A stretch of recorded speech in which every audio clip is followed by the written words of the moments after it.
সময় মনে হতো নিজেকে পুরোপুরি বদলে নেব, এমন একটা শক্ত মোড়কে মুড়ে রাখবো যাতে বাইরে থেকে কেউ আঘাত করতে না পারে। জানেন, কতবার ভেবেছি এমন কথা, নিজেকে কথা দিয়ে কথা রাখতে পারিনি।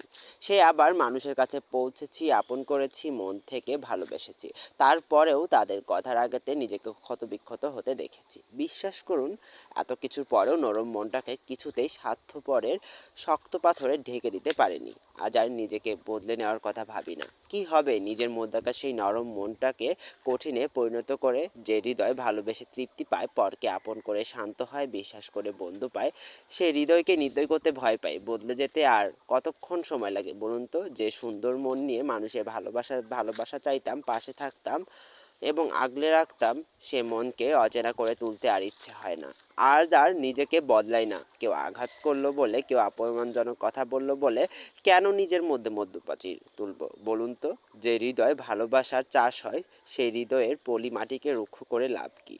চাইলেও পারবো না বদলাতে। আর এ জীবনে তার কখনোই বদলে যাওয়ার হয় না। কলমে সরজিৎ ঘোষ।